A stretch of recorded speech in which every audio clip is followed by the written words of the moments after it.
International کی یہ نشریات لندن سے پیش کی جا رہی ہیں۔ اب ہم سیدنا حضرت امیر المومنین امام جماعت احمدیہ حضرت مرزا طاہر احمد صاحب ایدہ اللہ تعالی بنصرہ العزیز کا وہ خطبہ جمعہ پیش کر رہے ہیں جو آپ نے کل یعنی 4 ستمبر 1998 کو مسجد فضل لندن میں ارشاد فرمایا۔ ملاحظہ فرمائیے فرائیڈے سرمن۔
اذان دے دیں۔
أشهد أن لا إله إلا الله وحده لا شريك له وأشهد أن محمدا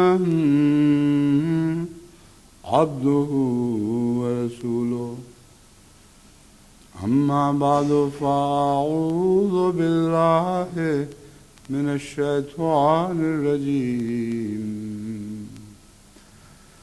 بسم الله الرحمن الرحيم الحمد لله رب العالمين الرحمن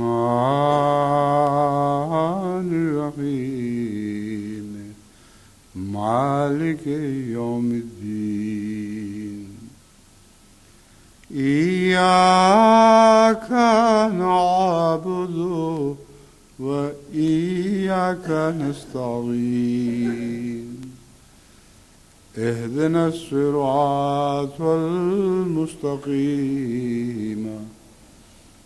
صراط الذين أنعمت عليهم غير المغضوب عليهم ولا الضالين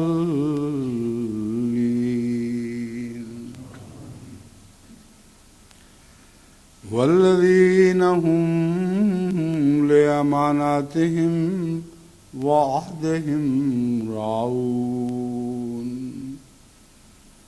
والذين هم بشهاداتهم قائمون والذين هم على صلاتهم يحافظون أولئك في جنات مكرمون سورہ المعارج 30-36 یہ وہی مضمون ہے جو میں نے جرمنی کے گزشتہ خطبے میں ہمبرگ کے خطبے میں دیا تھا، بیان شروع کیا تھا، اور وقت کی کمی کی وجہ سے میں نے یہ وعدہ کیا تھا کہ انشاءاللہ اگلے جمعے پر جو لندن میں ہوگا میں اسی مضمون کو جاری رکھوں گا۔ امانات کا مضمون بہت ہی اہم ہے اور انسان کی روحانی زندگی کی جان اس میں ہے، اور اس پہلو سے میں نے حضرت اقدس محمد مصطفیٰ صلی اللہ علیہ وآلہ وسلم کی ایسی احادیث کا انتخاب کیا ہے جو پیچھے بیان نہیں ہوئیں، اور ان احادیث میں کچھ نئے پہلو امانتوں کی ادائیگی کے متعلق بیان ہوئے ہیں۔ لیکن سب سے پہلے جن آیات کی میں نے تلاوت کی ہے ان کی مختصر تشریح کرتا ہوں۔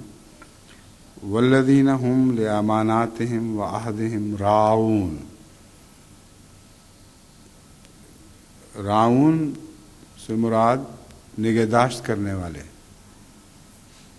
جیسے گڈریا اپنی بھیڑ بکری کی نگہداشت کرتا ہے۔ والذین هم لاماناتهم وعہدهم راعون، وہ لوگ یعنی سچے مومن وہ ہوتے ہیں جو اپنی امانتوں اور عہدوں پر ہر وقت نظر رکھتے ہیں۔ گڈریے کی نظر اگر غافل رہے تو جو اس سرزمین کی حدود ہیں جہاں بکریوں نے چرنا ہے اس سے وہ نکل کے باہر قدم رکھ دیتی ہیں اور خطرے میں مبتلا ہو جاتی ہیں۔ تو بہت ہی خوبصورت بیان ہے کہ سچے مومن تو وہ ہیں جو ہم وقت اپنی امانتوں اور عہدوں پر نگاہ رکھتے ہیں کہ کہیں یہ بدک نہ جائیں، کہیں اپنے مقام کو چھوڑ کر کسی اور طرف نہ چلے جائیں۔ والذین هم بشہاداتہم قائمون، اور وہ جو اپنی گواہیوں پر قائم رہتے ہیں۔ اب گواہیوں پر قائم رہنے کا کیا مطلب ہو سکتا ہے؟ اس کے 2-3 معنی ہیں جو میں آپ کے سامنے رکھتا ہوں۔ اول تو گواہیوں پر مضبوطی سے قائم وہی ہوتا ہے حقیقت میں جس کی گواہی سچی ہو۔ جس کی گواہی سچی نہ ہو وہ بیان بدلتا رہتا ہے۔ تو والذین هم بشہاداتہم قائمون میں یہ ایک صفت ان کی بیان فرمائی گئی ہے کہ وہ گواہی صرف اسی چیز کی دیتے ہیں جس پر پھر وہ ہمیشہ قائم رہ سکتے ہوں۔ جب بھی پوچھو گے وہی بات کہیں گے جس بات کے وہ گواہ ہیں۔ اور شہاداتہم قائمون کا یہ بھی مطلب بنتا ہے کہ وہ جو آنکھوں دیکھا ہو وہ بیان کیا کرتے ہیں، جس پر نفس پورے اطمینان کے ساتھ گواہی دے سکتا ہو۔ سنی سنائی باتوں کو بیان کرنے والا کبھی بھی اس پر قائم نہیں رہ سکتا۔ پھر جب وہ ایک بیان دیتے ہیں تو اس کو لوگوں کے ڈر سے بدلتے نہیں۔ بعض دفعہ لوگ سچے بیان کو بھی لوگوں کے ڈر سے بدل دیتے ہیں۔ جب ایک دفعہ بیان بدلا جائے تو اس کی کوئی بھی قیمت نہیں رہتی۔ اب امریکہ میں جو پریزیڈنٹ کلنٹن کے ساتھ واقعات ہو رہے ہیں وہ یہی واقعات ہیں، بیان بدلنے والے۔ جب بیان بدل دیا جائے تو پہلے بیان کا بھی کوئی اعتبار نہیں اور دوسرے بیان کا بھی کوئی اعتبار نہ رہا، اور امریکہ کی عدلیہ اسی مخمصے میں پھنس گئی ہے کہ جن سے بیان بدلوایا گیا تھا ان کا پہلا بیان سچا تھا یا دوسرا سچا تھا، اور وہ حلفیہ گواہی دیتی ہیں وہ عورتیں کہ ہمارا پہلا بیان جھوٹا تھا، یہ بیان سچا ہے۔ تو خواہ جو مرضی حلف اٹھائیں، جب حلف اٹھا کر کہہ دیا کہ پہلا بیان جھوٹا تھا تو پھر اگلے کا بھی اعتبار نہ رہا۔ یہ وہ عدلیہ کا مخمصہ ہے جس میں اس وقت وہاں کی عدلیہ مبتلا ہو چکی ہے، اور یہی حال پریزیڈنٹ کلنٹن کا بھی ہے۔ وہ بھی حلف اٹھا کے کہہ رہے ہیں کہ جو میں نے پہلے بات کی تھی اس میں کچھ چھپایا تھا، اور کھولتے نہیں کہ کیا چھپایا تھا۔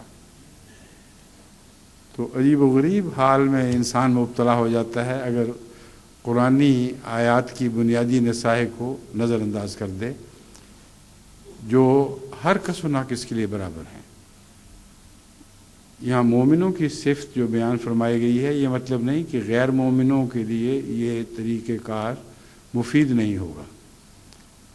مومنوں کو بنی نوع انسان کے لیے نمونے کے طور پر پیش فرمایا گیا ہے۔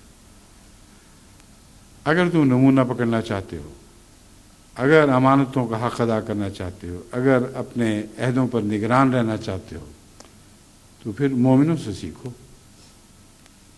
حضرت اقدس محمد مصطفیٰ صلی اللہ علیہ وآلہ وسلم کے غلاموں کو یہاں بطور نمونہ بنی نوع انسان کے لیے پیش فرمایا گیا ہے۔ والذین هم علی صلاتہم یحافظون، وہ نمازوں کی حفاظت کیوں کرتے ہیں؟ عہد کا اس سے کیا تعلق ہوا؟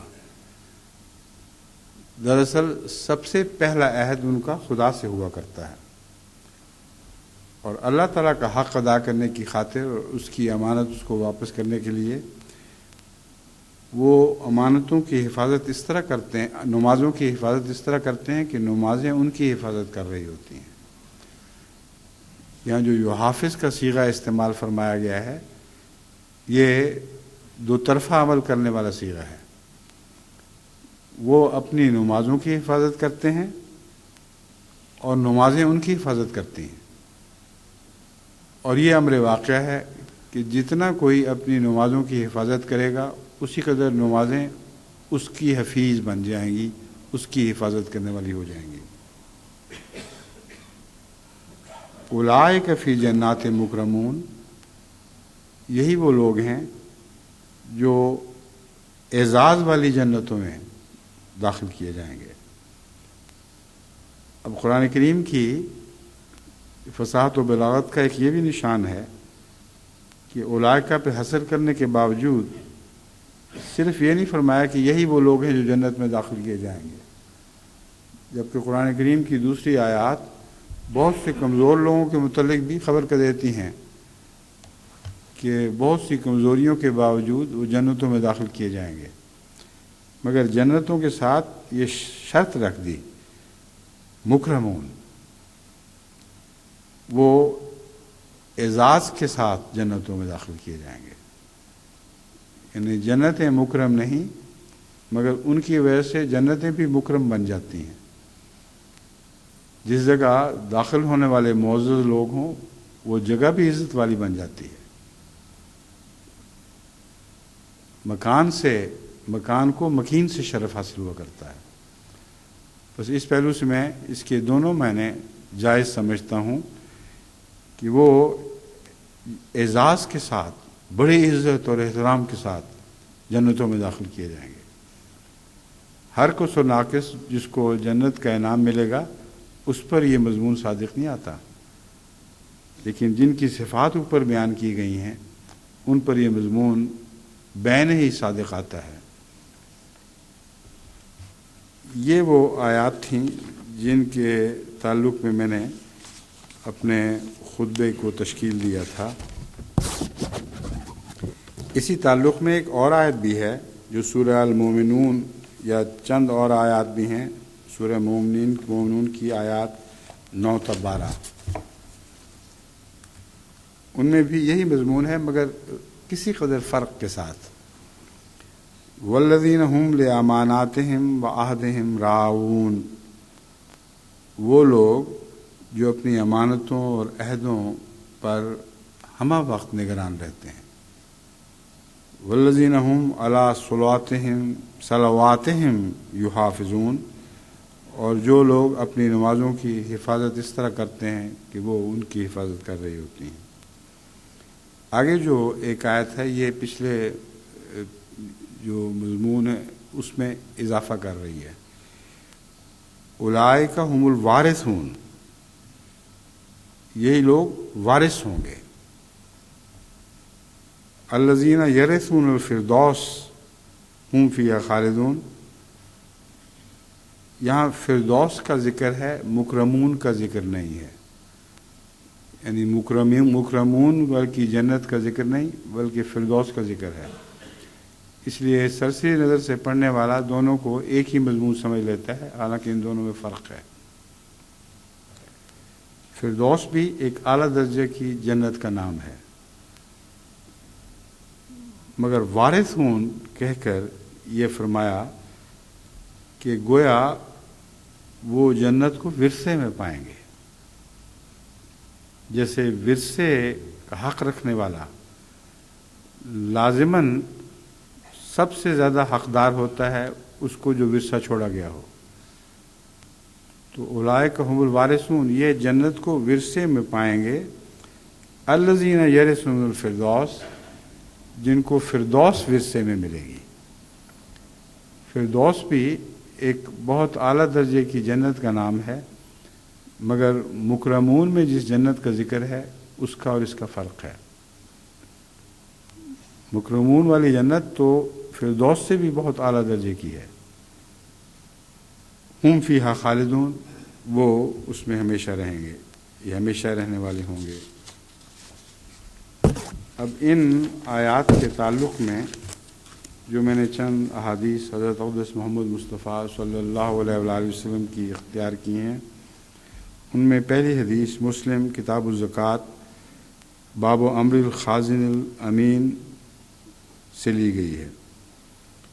یہ روایت حضرت ابو موسیٰ بیان کرتے ہیں کہ آن حضرت صلی اللہ علیہ وآلہ وسلم نے فرمایا کہ وہ مسلمان جو مسلمانوں کے اموال کا نگران مقرر ہوا، اگر دیانتدار ہے اور جو اسے حکم دیا جاتا ہے اسے صحیح نافذ کرتا ہے، اور جسے کچھ دینے کا حکم دیا جاتا ہے اسے پوری بشاشت اور خوش دلی کے ساتھ اس کا حق سمجھتے ہوئے دیتا ہے، تو ایسا شخص بھی عملاً صدقہ دینے والوں کی طرح صدقہ دینے والا شمار ہوگا۔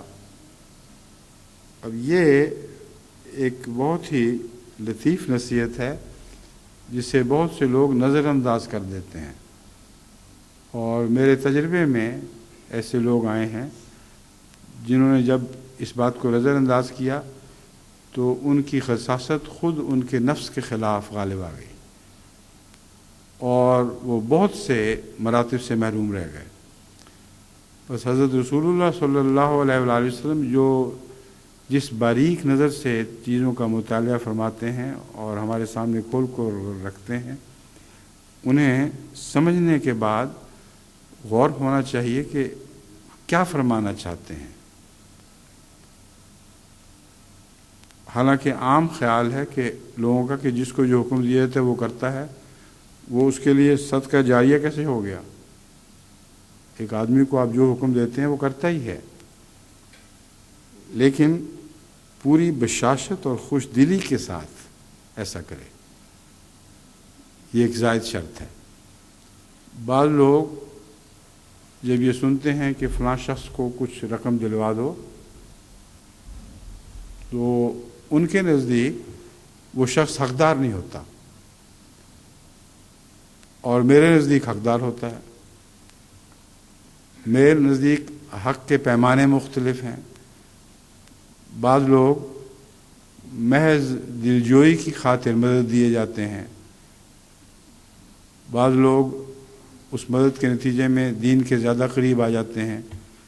مؤلفۃ القلوب کا بھی تو ایک مضمون ہے، مگر جو لوگ باریکی سے ان باتوں کو نہیں دیکھتے وہ سمجھتے ہیں کہ میرا فیصلہ ہی غلط تھا، یہ آدمی کس طرح لائق ہو گیا کہ اس کو کچھ جماعت کی طرف سے مدد دی جائے، اور پھر ان کو یہ بھی نہیں پتہ ہوتا کہ وہ مدد جماعت کی طرف سے دی جا رہی ہے یا میری ذاتی طرف سے دی جا رہی ہے یا کسی ایسے فنڈ سے دی جا رہی ہے جس کا جماعت کے حساب میں کوئی ذکر بھی نہیں۔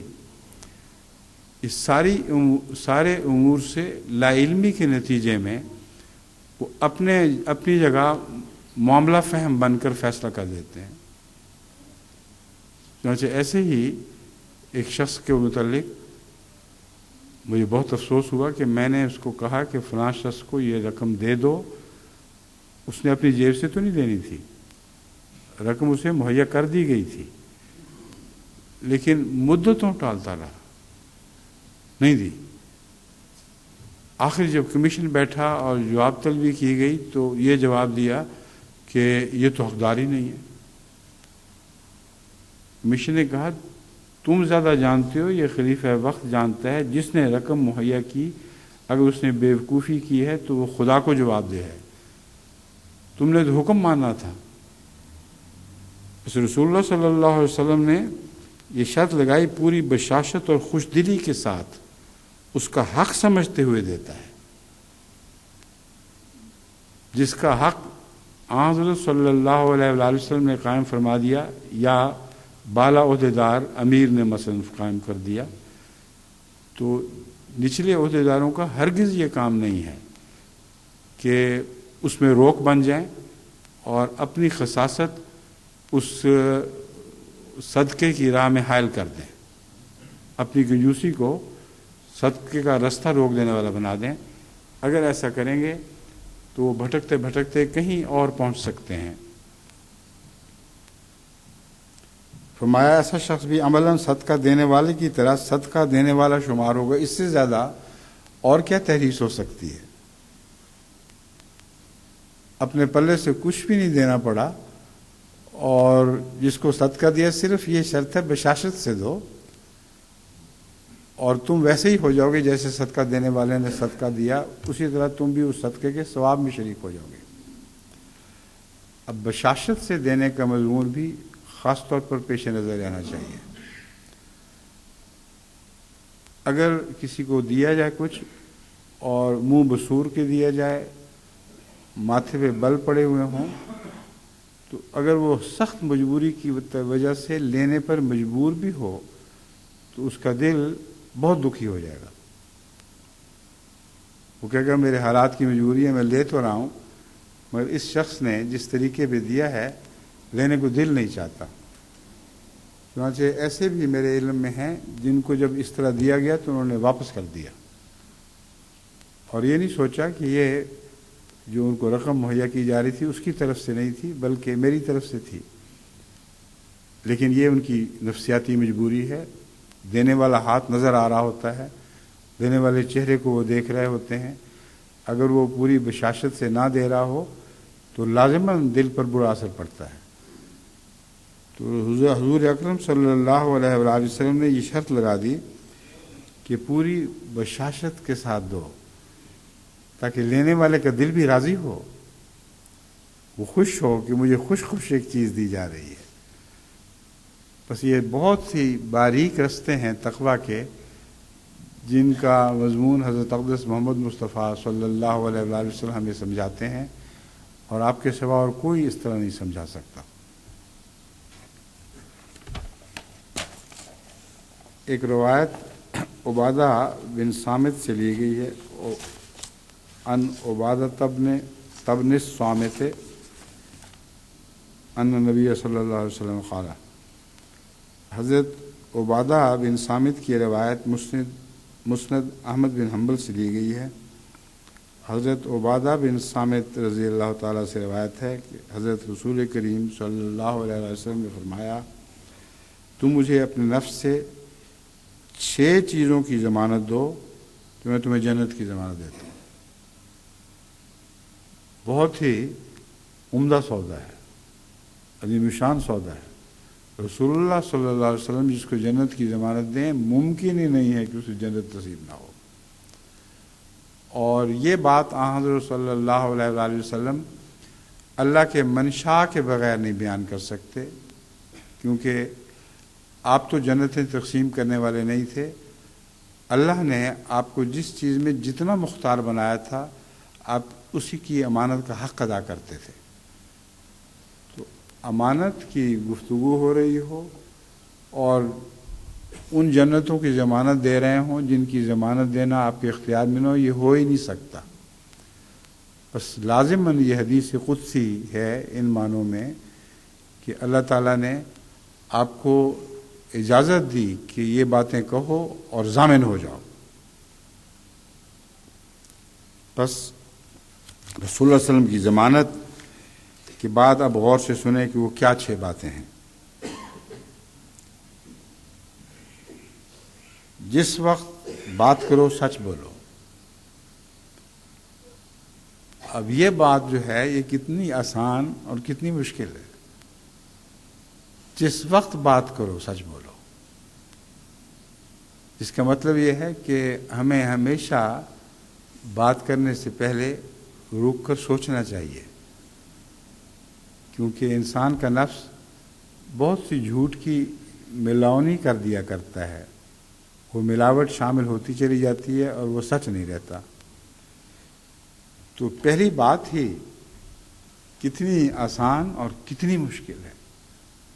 رسول اللہ نے فرمایا یہ کرو تو میں جنت کی ضمانت دیتا ہوں، مگر 5 اور باتیں بھی ہیں۔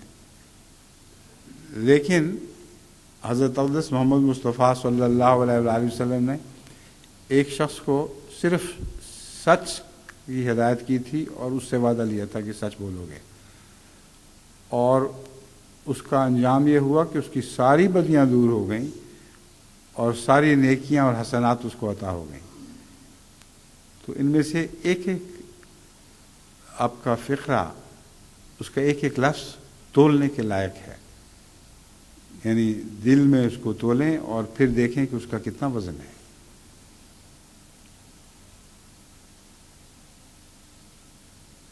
جب تم وعدہ کرتے ہو تو اسے پورا کرو۔ اب دراصل یہ سچ بولنے ہی کے آگے شاخسانے ہیں۔ بنیادی چیز حق ہے۔ اگر کوئی انسان سچ بولنے والا ہو تو اس پر لازم ہے کہ جب وہ وعدہ کرے گا تو اسے پورا کرے گا۔ جب تمہارے پاس امانت رکھی جائے تو ادا کرو۔ اب یہ ساری باتیں سچ ہی کے بطن سے پھوٹ رہی ہیں۔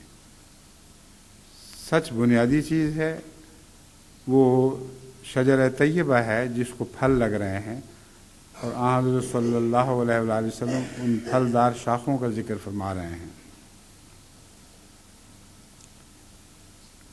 اپنی شرمگاہوں کی حفاظت کرو،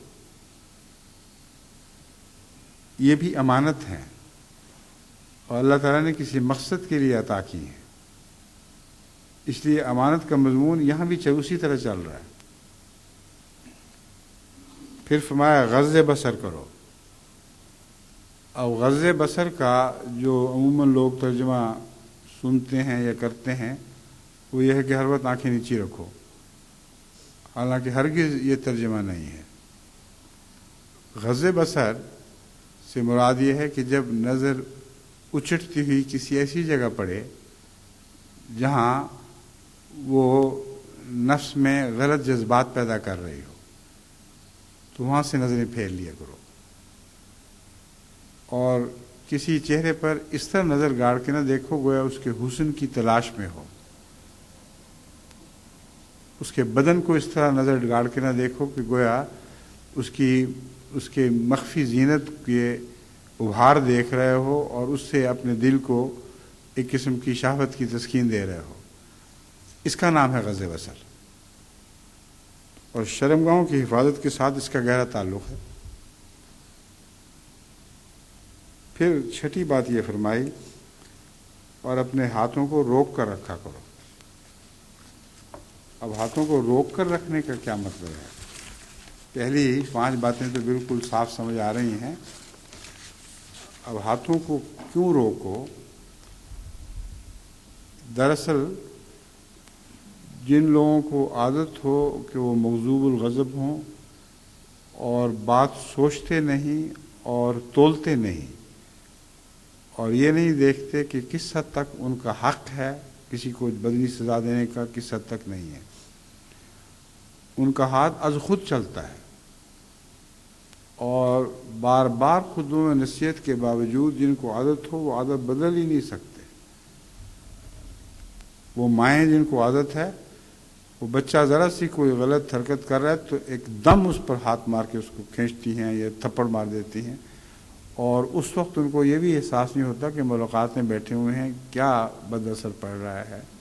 ایک بدتمیزی ہے کہ ملاقات کر رہے ہوں اور اپنے بچوں سے ایسی بدسلوکی کر رہے ہوں، اور دماغ میں ان کے یہ ہوتا ہے کہ میرے سامنے یہ حرکت کر رہا ہے اور مجھ پر بد اثر پڑے گا. حالانکہ یہ بھی ایک دکھاوا ہے. ایسے لوگوں کے متعلق جب میں گہری نظر سے دیکھتا ہوں تو معلوم ہوتا ہے کہ گھروں میں ان کو چھٹی دی ہوئی ہے، ورنہ وہ باہر بھی ایسی حرکتیں نہ کریں. گھروں میں اجازت ہے جو مرضی کرتے پھریں، اور جب ان کی یہ عادت جو پختہ ہو چکی، راسخ بن گئی، جب وہ ملاقات کے وقت ظاہر ہوتی ہے تو اپنے نفس سے شرمندگی مٹانے کے لیے، اپنی بدی پر پردہ ڈالنے کے لیے اس پر سختی کرتی ہیں. اور بعض دفعہ بچہ اس قدر گھور کے واپس دیکھتا ہے کہ تم وہی چیز ہو جو گھروں میں تم مجھے چھٹی لیے ہوئے تھی کہ جو مرضی کرتا پھروں، اور اب تم یہاں مجھ سے یہ سلوک کر رہی ہو. اتنا آنکھوں میں قہر آتا ہے ان کے کہ آدمی حیران رہ جاتا ہے کہ کس طرح کوئی پلٹ کے اپنی ماں کو اس قدر غصے اور قہر سے دیکھ سکتا ہے. مگر وہ بیچارے بولتے تو نہیں، مگر آنکھیں بتا دیتی ہیں، چہرہ بتا دیتا ہے کہ ان سے کیا ہوا ہے. تو چھوٹی چھوٹی چیزیں ہیں جن میں رسول اللہ صلی اللہ علیہ وسلم کی اس نصیحت پر غور کرنے سے جن تک رسائی ہو جاتی ہے. تو ہمیں ہاتھ روک کر رکھو، جب ہاتھ چلنے لگے اسی وقت روک لو، پھر غور کرو، پھر فکر کرو کہ معاملہ ایسا تھا کہ اس میں تم ہاتھ اٹھاتے یا نہ اٹھاتے. یہ 6 باتیں فرمائیں، ان کا تم مجھ سے وعدہ کرو تو میں جنت کی ضمانت دیتا ہوں. اب بتائیں جنت کی ضمانت کے سوا اور کیا ضمانت ہو سکتی ہے ایسے شخص کو؟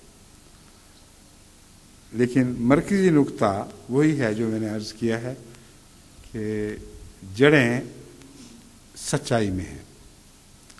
اور بعض احادیث میں رسول اللہ صلی اللہ علیہ وسلم اس مضمون کو بھی کھولتے ہیں. اب ایک اور دلچسپ مگر بہت ہی دلچسپ بھی ہے اور بہت اہمیت رکھنے والا معاملہ ہے، جس کو بسا اوقات سوسائٹی میں نظر انداز کر دیا جاتا ہے. حضرت عبد الرحمن بن سعد سے روایت ہے، سنن ابی داؤد سے لی گئی ہے کہ رسول اللہ صلی اللہ علیہ وسلم نے فرمایا، قیامت کے روز اللہ تعالیٰ کے نزدیک سب سے بڑی امانت یہ شمار ہوگی. اب بڑی امانت کا لفظ سنتے ہی ذہن میں بہت سی بڑی بڑی امانات کا خیال گزرتا ہے، لیکن آگے بات سنیں کیا ہو رہی ہے. قیامت کے روز اللہ تعالیٰ کے نزدیک سب سے بڑی امانت یہ شمار ہوگی کہ ایک آدمی اپنی بیوی سے اور بیوی اس سے تعلقات قائم کر چکے ہوں، پھر وہ بیوی کے راز لوگوں میں بیان کرتا پھرے. اب یہ بڑی کیوں ہے امانت؟ اس لیے کہ اللہ کے حکم پر اسے یہ اجازت دی گئی تھی کہ ایک عورت سے خلا ملا کرے. اپنے فروج کی حفاظت والا مضمون پیش نظر رکھیں تو پھر اس کی سمجھ آئے گی. یہاں ایک عورت نے اپنے بدن کو ایک غیر شخص کے لیے محض اس لیے کھولا کہ اللہ نے اجازت دی تھی اور اللہ کی امانت کا حق ادا کرنے والی تھی. کسی غیر تک، اس کے اندرونی حسن تک کسی غیر کی رسائی نہیں تھی. بس یہ اس معنی میں بہت بڑی امانت بن جاتی ہے.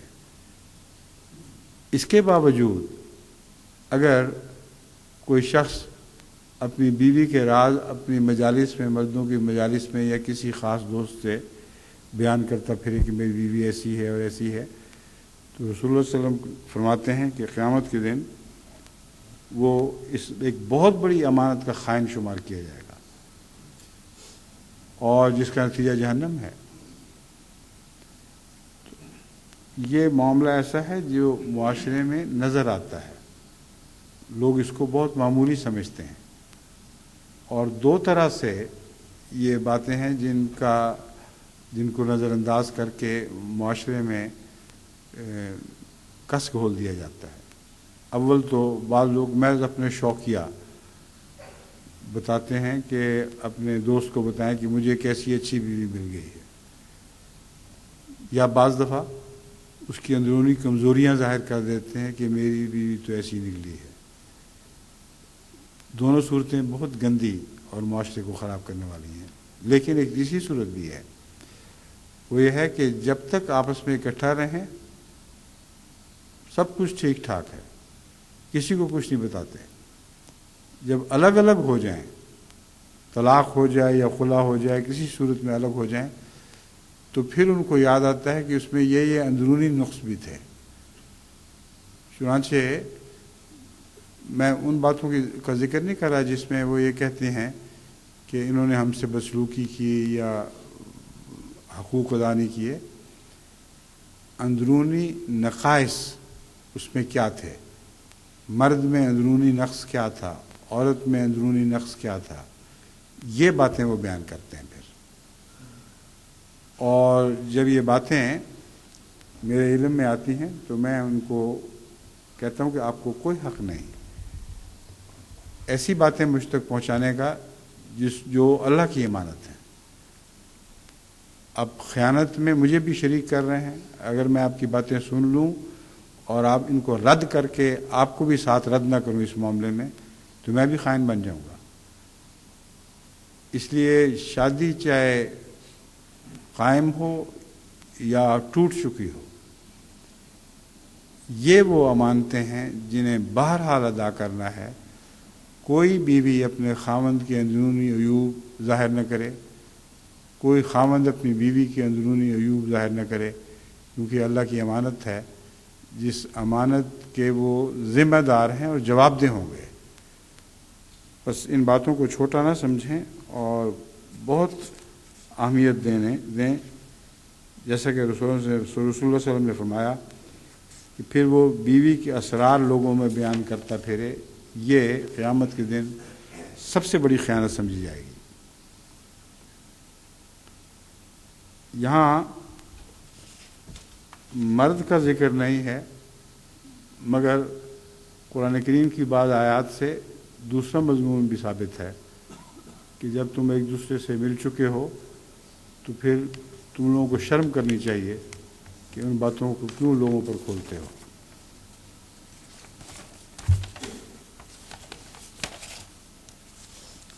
شاید یہ بھی وجہ ہو کہ عورتوں میں نسبتاً یہ کم بیماری ہو، مردوں میں زیادہ ہو. ایسی بے شرمی کی باتیں عورتوں کی طبی حیا کے خلاف ہوں، اس لیے یہ ایک قسم کا ایک کمپلیمنٹ بھی ہے عورتوں کو، ان کی ایک تعریف بھی ہے کہ تم سے زیادہ مردوں میں یہ نقص پایا جاتا ہے. بسا اوقات یہ ہوتا ہے کہ عورتیں کہتی ہیں آپ ہمارے نقص ہی بتاتے رہتے ہیں، مردوں کے نہیں بتاتے، مگر اگر وہ غور سے سنا کریں خطبے تو ان کو معلوم ہوگا کہ مردوں کے بھی بتاتا ہوں، اور کیوں نہ بتاؤں، کیونکہ رسول اللہ صلی اللہ علیہ وسلم عدل کے نہایت اعلیٰ مقام پہ تھے، جس سے اوپر عدل کا مقام ممکن ہی نہیں ہے۔ آپ ہمیشہ دونوں کی باتیں بتایا کرتے تھے، اور میں تو وہی باتیں کہتا ہوں جو حضرت صلی اللہ علیہ وسلم عمر بھر فرماتے رہے۔ اب بخاری کی کتاب الرفاق سے ایک حدیث لی گئی ہے۔ حضرت ابو ہریرہ رضی اللہ تعالیٰ عنہ بیان کرتے ہیں کہ حضرت صلی اللہ علیہ وسلم نے فرمایا، جب امانتیں ضائع ہونے لگیں تو قیامت کا انتظار کرنا۔ سائل نے عرض کیا، یا رسول اللہ، ان کے ضائع ہونے سے کیا مراد ہے؟ فرمایا، جب نااہل لوگوں کو حکمران بنایا جائے تو قیامت کا انتظار کرنا۔ اس کا ایک پہلو تو میں پہلے جرمنی میں بیان کر چکا ہوں کہ اس میں جماعتی عہدیداروں کو بھی یہی نصیحت ہے کہ جو امانتیں ان کے سپرد ہیں اس کے مطابق اچھے عہدیدار چنیں۔ اگر انہوں نے یہ ذمہ داری ادا کرنی چھوڑ دی تو ساتھ ان معنوں میں آئے گی کہ نظام جماعت یکسر پلٹ جائے گا اور گویا قیامت آ گئی۔ لیکن جو دوسرا معنی ہے اس میں اذا اسند الامر الی غیر اہلہ فانتظر الساعۃ، جب کوئی امر لوٹایا جائے کسی کو، یعنی حکومت عطا کی جائے عوام الناس کے مشورے اور ان کے ووٹوں سے، اور وہ اس کا اہل نہ ہو، تو پھر ساتھ کا انتظار کرنا۔ اس کا یہ مطلب نہیں ہے کہ پھر اس کے بعد قیامت آ جائے گی۔ ساتھ سے مراد بہت سی باتیں ہیں جن کا اہل لغت ذکر کرتے ہیں۔ ایک ساتھ سے مراد یہ ہے کہ معاشرے پر گویا قیامت ٹوٹ پڑے گی۔ اگر تم نے غلط عہدیداروں کو چن لیا تو پھر ہمیشہ نظام بگڑتا چلا جائے گا، اور ان معنوں میں ساتھ کا یہ مطلب ہوگا کہ چونکہ ساتھ شریر لوگوں پر آنی ہے، اور اس کے متعلق رسول اللہ صلی اللہ علیہ وسلم نے واضح خبر دی ہوئی ہے، تو تمہارا معاشرہ ذلیل سے ذلیل تر اور شریر سے شریر تر ہوتا چلا جائے گا۔ یہ دوسرا معنی بھی بین ہی درست بنتا ہے، یہاں تک کہ ان کی پکڑ کا وقت آ جائے گا۔ اب اس مضمون کو آپ اپنے ذہن میں دہرا کر ایسے معاشروں کو تصور کر سکتے ہیں جہاں یہی قیامت ٹوٹ پڑی ہے۔ دن بدن بد سے بدتر حالات صرف اس لیے ہو رہے ہیں کہ عوام الناس نے اپنے عہدیداروں کا انتخاب کرتے وقت امانت کا حق ادا نہیں کیا۔ جب امانت کا حق ادا نہیں کیا تو پھر اللہ تعالیٰ بھی ان سے خائن والا معاملہ کرتا ہے، جس کی تفصیل اس حدیث میں بیان ہوئی ہے۔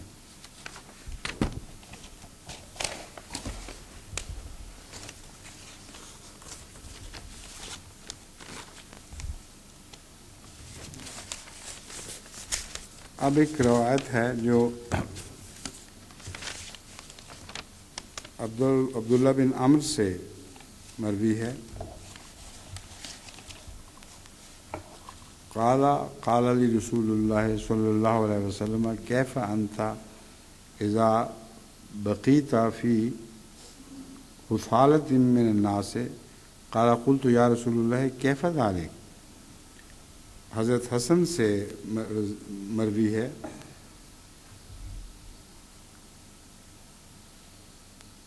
یہاں ان حسن لکھنے کے باوجود اس پہ رضی اللہ عنہ کا نشانی آیا ہوا، یہ غلطی سے رہ گیا، یہ کوئی اور حسن ہے۔ حسن سے مروی ہے جنہوں نے عبداللہ بن عمر سے بیان کیا۔ غالباً رضوان اللہ علیہم چاہیے تھا جو چھوٹ گیا ہے۔ حضرت حسن سے مروی ہے کہ حضرت عبداللہ بن عمر رضی اللہ تعالیٰ عنہ نے بیان کیا کہ آن حضرت صلی اللہ علیہ وسلم نے مجھ سے فرمایا کہ جب تو رذیل اور کمینے لوگوں میں ہوگا اس وقت تیرا کیا حال ہوگا. جب تو رذیل اور کمینے لوگوں میں ہوگا. میں نے عرض کی یا رسول اللہ کیسے ہوگا کہ میں رذیل اور کمینے لوگوں میں ہوں گا. اب اس میں ایک اور بھی خبر تھی جس کی طرف عموماً لوگوں کی نظر نہیں جاتی. یہ جس کو مخاطب فرمایا اس کی لمبی عمر کی خوشخبری بھی تھی اور یہ بدخبر بھی تھی کہ اس لمبی عمر کے نتیجے میں تو اچھے لوگوں کی مجالس سے نکل کر ایک ایسے دور میں داخل ہو جائے گا جس میں اکثریت کمینوں کی ہوگی. تو یہ واقعہ بہت لمبی عمر پانے کے نتیجے میں ہو سکتا تھا. بس یہ حدیث رسول اللہ صلی اللہ علیہ وآلہ وسلم کی سچائی اور مخبر صادق ہونے کی بھی ایک دلیل ہے.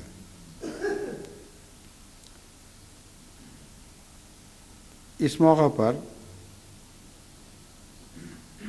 اس کیفیت کے اظہار کے لیے آپ نے فرمایا کیسے ہوگا. آپ نے فرمایا جب ان کے عہد فاسد ہو جائیں گے, امانتیں اٹھ جائیں گی اور وہ باہم اس طرح ہو جائیں گے, انگلیاں انگلیوں میں ڈال دیں, یہ انگلیاں مل نہیں سکتی جتنا مرضی زور لگا لیں. تو ان کے درمیان اتنے فاصلے بڑھ جائیں گے, ایسی روکیں حائل ہو جائیں گی کہ ان کو ملانے کی کوشش بھی کی جائے تو نہیں ملا سکو گے. اور ایسے لوگ جو پھٹ جایا کرتے ہیں ان کو ملانے کی ہر کوشش ناکام ہو جایا کرتی ہے. اب دیکھ لیں کیسی عمدہ تمثیل کے ساتھ رسول اللہ صلی اللہ علیہ وآلہ وسلم نے ایسی بدقوموں کا حال بیان فرمایا ہے جن کی امانتیں اٹھ چکی ہوں, جن کے عہد فاسد ہو چکے ہوں. ان کے دل لازماً پھٹتے ہیں, ناممکن ہے کہ پھر ان کو اکٹھا رکھا جا سکے. اور اس طرح پھٹتے ہیں کہ لوگ بڑے بڑے دعوے کریں گے, کوششیں کریں گے, بورڈ تشکیل دیے جائیں گے کہ قوم کو دوبارہ اکٹھا کرنے کے لیے کوئی ذرائع تجویز کرو, اور بعض جگہ شریعت بل بھی لائے جائیں گے جو اکٹھا کرنے کی بجائے اور بھی زیادہ پھاڑ دیں گے قوم کو.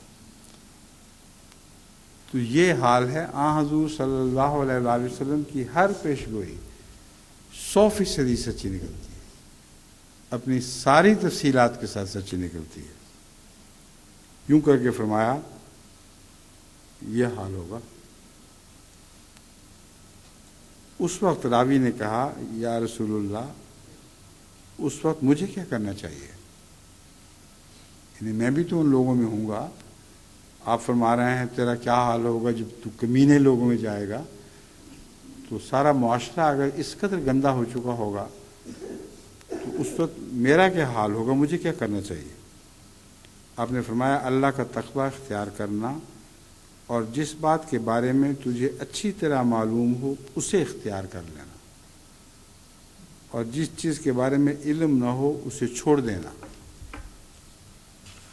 اب ایسے معاشرے میں غلط خبریں پھیلا کرتی ہیں اور اکثر غلط خبروں کے نتیجے میں معاشرہ اور بھی بگڑتا چلا جاتا ہے. دیکھیں کتنی برمحل نصیحت فرمائی کہ بہت تم باتیں سنو گے, قسم قسم کی باتیں بیان کی جائیں گی جن کا تمہیں اچھی طرح علم ہو کہ یہ درست بات ہے, صرف اس کو قبول کر لیں اور باقی ساری باتیں رد کر دینا, اور اپنے خاص تعلق رکھنے والوں سے چمٹے رہنا. اب یہ نصیحت دیکھیں جماعت احمدیہ پر آج کل کس طرح صادق آ رہی ہے, کتنی لطافت کے ساتھ اور کس قدر تفصیل کے ساتھ صادق آ رہی ہے. اگر اس ایسے دور میں لوگ یعنی احمدی آپس میں ایک دوسرے کو چمٹے نہ رہیں, ایک دوسرے سے تعلقات کو گہرا نہ کریں اور کسی قیمت پہ بھی ان تعلقات کو نہ ٹوٹنے دیں, تو ان کی تربیت کی اس سے بہتر ضمانت نہیں ہو سکتی. اور اگر وہ ایک دوسرے کو نہیں چمٹیں گے تو اس معاشرے کا لازماً حصہ بن جائیں گے، اس کی طرف سرکتے چلے جائیں گے۔ میں نے اپنے دوروں میں ہمیشہ دیکھا ہے کہ وہی خاندان اللہ تعالیٰ کے فضل سے بچے رہتے ہیں جن کو اپنے تعلقات کے قیام کے لیے دوسرے احمدیوں کی ضرورت پڑتی ہے۔ بعض اپنے اعلیٰ عہدے چھوڑ کر ایک شہر سے دوسرے شہر میں اس لیے منتقل ہو جاتے ہیں اور مجھے لکھتے بھی ہیں کہ مالی نقصان ہوا لیکن ہمیں کوئی پرواہ نہیں، کیونکہ جس جگہ ہم تھے وہاں اکیلے تھے اور بچوں کو توفیق نہیں تھی کہ وہ ہر وقت گھر میں ہی جڑے رہیں۔ یہ کیسے ہو سکتا تھا؟ ان کی بھی خواہشات ہیں، بس ان کی خاطر ہم نے دنیا پر لات ماری اور ایسی جگہ چلے گئے ہیں جہاں احمدی خاندان ملتے ہیں۔ تو جڑنے کی خواہش اتنی زیادہ، اور یہی نصیحت ہے کہ جب خال خال معاشرے میں اچھے لوگ نظر آئیں گے تو تم اپنے لوگوں کے ساتھ جڑ کر بیٹھنا، ان کے قریب رہنا، تم ایک دوسرے کا سہارا بنو گے، ایک دوسرے کو غلط اور بد اثرات سے بچاؤ گے، اور ان کے عوام کو چھوڑ دینا، ان سے دور رہنا،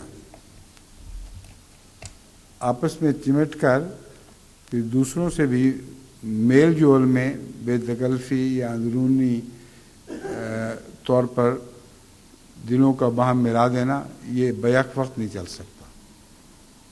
ہمارا جب تم نیک لوگوں میں آپس میں اکٹھے بیٹھو گے تو غیروں سے سرسری سلام علیک ہوگی، ان کے ساتھ تمہارے دل مل بھی نہیں سکتے، پھر ناممکن ہے۔ ان سے دور رہنا، دور رہنے کا یہ مطلب نہیں ہے کہ عوام میں نکلنا ہی نہیں، دلوں کو بچا کے رکھنا یہ مراد ہے، ان کے اثرات سے دور رہنا۔ اب وقت ابھی ہے تو میں ایک اور حدیث آپ کے سامنے، ایک اور حدیث کو لیتا ہوں جو میں نے 3 حصوں میں تقسیم کی ہے۔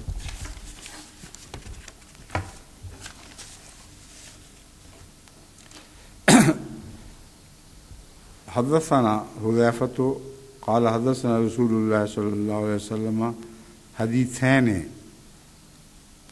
حذیفہ بیان کرتے ہیں رضی اللہ تعالیٰ عنہ کہ رسول اللہ صلی اللہ علیہ وآلہ وسلم نے ہمارے سامنے 2 حدیثیں بیان کی۔ ایک ہی حدیث کے تسلسل میں، یعنی ایک ہی روایت میں، ایک ہی کتاب میں، کیونکہ ان دونوں کا ذکر الگ الگ موجود ہے اور اس سے تھوڑا سا ابہام پیدا ہوتا ہے سننے والے کے لیے، اس لیے اس روایت کو میں نے 3 حصوں میں تقسیم کر دیا ہے۔ پہلا وہ جو حضور صلی اللہ علیہ وسلم نے پہلی بات بیان فرمائی تھی، دوسرا وہ جس میں رسول اللہ صلی اللہ علیہ وسلم نے دوسری بات بیان فرمائی تھی، تیسرا وہ جس میں حضرت حذیفہ کا اپنا تبصرہ ہے کہ پھر میں نے کیا کچھ دیکھا اور کس طرح میں ان باتوں کو پورا ہوتے دیکھا۔ وہ حدیث نہیں ہے، وہ اثر ہے، ایک صحابی کی باتیں ہیں جنہوں نے حدیث پر تبصرہ کیا ہوا ہے۔ اس پہلو سے اب آپ کے لیے میرے یہ بات سمجھنا آسان ہو جائے گا۔ حضرت حذیفہ رضی اللہ تعالیٰ عنہ سے مروی ہے کہ رسول کریم صلی اللہ علیہ وآلہ وسلم نے ہم سے 2 حدیثیں بیان فرمائیں، ان میں سے ایک تو میں دیکھ چکا ہوں اور دوسری کا منتظر ہوں۔ آپ نے ہم سے بیان فرمایا، یہ حدیث شروع ہو جاتی ہے کہ امانت لوگوں کی دل کی جڑ یا تہ میں اتری ہے۔ اب اس کا کیا مطلب ہے؟ وہ جو میں نے پہلے ایک حدیث میں اشارہ کیا تھا وہ اسی طرف اشارہ تھا کہ امانت ایک ایسی چیز ہے جو انسانی فطرت میں ودیت ہوئی ہے، جس کی درخت کی جڑیں فطرت انسانی میں پیوست ہیں، تو دل کی گہرائی میں اتری ہے۔ اگر یہ امانت دل کی گہرائی میں نہ اتری ہوتی تو وہ امانت جس کے ذریعے اس امانت کے نقوش سمجھنے میں مدد ملنی تھی، وہ